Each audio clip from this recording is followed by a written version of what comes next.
Everyone, welcome to Lasya cooking channel. ನಾನಿವತ್ತು ನಿಮಗೆ ತುಂಬಾ ಈಸಿಯಾಗಿ ಮಾಡ್ಕೊಳ್ಳುವಂತಹ ಮಟನ್ ಕರಿಯನ್ನು ಮಾಡಿ ತೋರಿಸ್ತಾ ಇದ್ದೀನಿ. ಇದು ಮಧ್ಯಪ್ರದೇಶ ಸ್ಟೈಲ್ನ ಒಂದು ಮಟನ್ ಕರಿ. ಇದು ರೊಟ್ಟಿ, ಅನ್ನ, ಚಪಾತಿ, ಪರೋಟ ಎಲ್ಲದಕ್ಕೂ ಕೂಡ ತುಂಬಾ ಚೆನ್ನಾಗಿರುತ್ತೆ. ಹಾಗೆ ನೀವು ಇದೇ ಮೊದಲ ಬಾರಿಗೆ ನಮ್ಮ ಚಾನಲನ್ನು ವೀಕ್ಷಿಸಿದ್ರೆ ದಯವಿಟ್ಟು ನಮ್ಮ ಲಾಸ್ಯ ಕುಕಿಂಗ್ ಚಾನಲನ್ನು ಸಬ್ಸ್ಕ್ರೈಬ್ ಮಾಡ್ಕೊಳ್ಳಿ. ಹಾಗೆ ನಿಮ್ಮ ಫ್ರೆಂಡ್ಸ್ ಆ್ಯಂಡ್ ಫ್ಯಾಮಿಲಿಗೂ ಕೂಡ ಶೇರ್ ಮಾಡೋದನ್ನು ಮರಿಬೇಡಿ. ಬನ್ನಿ ಇದನ್ನು ಹೇಗೆ ಮಾಡೋದು ಅಂತ ತೋರಿಸ್ಕೊಡ್ತಾ ಇದ್ದೀನಿ. ಮೊದಲಿಗೆ ನಾನಿಲ್ಲಿ ಒಂದು ಕುಕ್ಕರ್ ಪಾತ್ರೆನ ತಗೊಂಡು ಅದಕ್ಕೆ ಅರ್ಧ ಕೆಜಿಯಷ್ಟು ಮಟನನ್ನು ಕಟ್ ಮಾಡಿ ಅದಕ್ಕೆ 1/4 ಟೇಬಲ್ ಸ್ಪೂನಷ್ಟು ಉಪ್ಪು ಹಾಗೆ 1/4 ಟೇಬಲ್ ಸ್ಪೂನಷ್ಟು ಅರಿಶಿಣವನ್ನು ಸೇರಿಸಿ ಮಿಕ್ಸ್ ಮಾಡಿ ಈ ಕುಕ್ಕರ್ ಪಾತ್ರೆಗೆ ಸೇರಿಸ್ಬಿಟ್ಟು ಅರ್ಧ ಕಪ್ಪಷ್ಟು ನೀರನ್ನು ಸೇರಿಸ್ಬಿಟ್ಟು ಕುಕ್ಕರ್ ಮುಚ್ಚಳ ಮುಚ್ಚಿ 4 ವಿಸಿಲನ್ನು ಕೂಗಿಸ್ಕೊಳ್ತೇನೆ.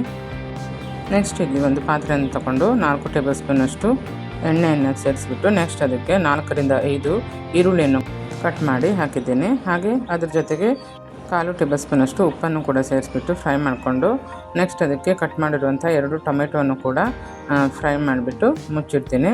ನೆಕ್ಸ್ಟ್ ಅದಕ್ಕೆ ಅರ್ಧ ಕಪ್ಪಷ್ಟು ಶೇಂಗಾವನ್ನು ಕೂಡ ಸೇರಿಸ್ಬಿಟ್ಟು ಚೆನ್ನಾಗಿ ಮಿಕ್ಸ್ ಮಾಡಿಬಿಟ್ಟು ನೀರನ್ನು ಸೇರಿಸಿ ಒಂದು 1/4 ಕಪ್ ನೀರನ್ನು ಸೇರಿಸ್ಬಿಟ್ಟು ಚೆನ್ನಾಗಿ ಒಂದು 5 ನಿಮಿಷ ಅದನ್ನು ಬೇಯಿಸಿಬಿಟ್ಟು ಒಂದು ಪ್ಲೇಟಲ್ಲಿ ಹಾಕಿ ತಣ್ಣಗಾಗೋಕ್ಕೆ ಬಿಡ್ತೀನಿ. ಅದು ತಣ್ಣಗಾದ್ಮೇಲೆ ನೆಕ್ಸ್ಟ್ ಮಿಕ್ಸಿ ಜಾರಿಗೆ ಹಾಕಿಬಿಟ್ಟು ರುಬ್ಬಿಟ್ಕೊಳ್ತೇನೆ.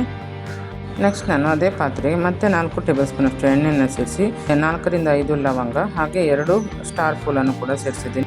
ಹಾಗೆ 4 ಪಲಾವ್ ಎಲೆಯನ್ನು ಕೂಡ ಹಾಕಿಬಿಟ್ಟು ಅದಕ್ಕೆ ಅರ್ಧ ಟೇಬಲ್ ಸ್ಪೂನಷ್ಟು ಜೀರಿಗೆಯನ್ನು ಕೂಡ ಸೇರಿಸಿದ್ದೀನಿ. ನೆಕ್ಸ್ಟ್ ಇಲ್ಲಿ 1 ಟೇಬಲ್ ಸ್ಪೂನಷ್ಟು ಜಿಂಜರ್ ಗಾರ್ಲಿಕ್ ಪೇಸ್ಟನ್ನು ಕೂಡ ಆ್ಯಡ್ ಮಾಡಿಬಿಟ್ಟು ಚೆನ್ನಾಗಿ 1-2 ನಿಮಿಷ ಅದನ್ನು ಫ್ರೈ ಮಾಡ್ಕೊಳ್ತೇನೆ.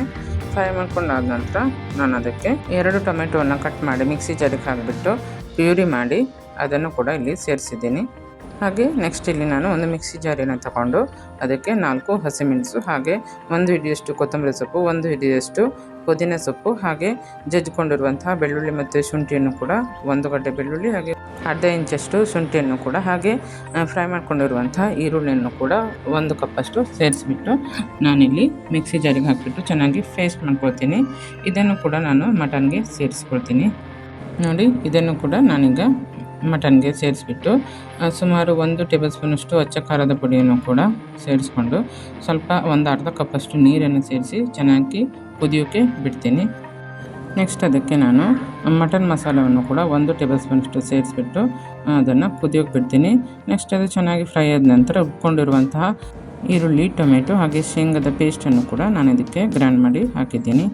ಹಾಗೆ ಇದರ ಜೊತೆಗೆ ಕುಕ್ ಮಾಡ್ಕೊಂಡಿರುವಂತಹ ಮಟನನ್ನು ಕೂಡ ಸೇರಿಸಿದ್ದೀನಿ. ಈ ರೀತಿ ಸೇರಿಸಾದ ನಂತರ ಅದನ್ನು ಚೆನ್ನಾಗಿ ಕುದಿಯೋಕ್ಕೆ ಬಿಡ್ತೀನಿ. ನೆಕ್ಸ್ಟ್ ಅದಕ್ಕೆ ನಾನು ಮಟನ್ ಮಸಾಲವನ್ನು ಕೂಡ ಮತ್ತೆ 1 ಟೇಬಲ್ ಸ್ಪೂನಷ್ಟು ಸೇರಿಸ್ಬಿಟ್ಟು ಚೆನ್ನಾಗಿ ಕುಕ್ ಮಾಡ್ಕೊಳ್ತೀನಿ. ಈ ರೀತಿ ಕುಕ್ ಆದ ನಂತರ ನಾನು ಅದಕ್ಕೆ ಮತ್ತೆ ಕೊತ್ತಂಬರಿ ಸೊಪ್ಪನ್ನು ಸೇರಿಸಿಬಿಟ್ಟು ಒಗ್ಗರಣೆಯನ್ನು ರೆಡಿ ಮಾಡ್ಕೊಳ್ತಿದ್ದೀನಿ. 2 ಟೇಬಲ್ ಸ್ಪೂನಷ್ಟು ಎಣ್ಣೆಯನ್ನು ಸೇರಿಸಿ ಅದಕ್ಕೆ 1/4 ಟೇಬಲ್ ಸ್ಪೂನಷ್ಟು ಅಚ್ಚ ಖಾರದ ಪುಡಿ ಹಾಗೆ 1/4 ಟೇಬಲ್ ಸ್ಪೂನಷ್ಟು ಅರಿಶಿಣದ ಪುಡಿಯನ್ನು ಕೂಡ ಫ್ರೈ ಮಾಡಿಬಿಟ್ಟು ಒಗ್ಗರಣೆಯನ್ನು ಹಾಕ್ಕೊಂಡ್ರೆ ಸಖತ್ತಾದಂತಹ ಮಟನ್ ಗ್ರೇವಿ ರೆಡಿಯಾಗುತ್ತೆ. ನೀವು ಕೂಡ ಇದನ್ನು ಮನೆಯಲ್ಲಿ ಟ್ರೈ ಮಾಡಿ ಅಂತ ಹೇಳ್ತಾ ನಮ್ಮ ವಿಡಿಯೋ ಇಷ್ಟವಾದರೆ ಲೈಕ್ ಮಾಡೋದನ್ನು ಕೂಡ ಮರಿಬೇಡಿ.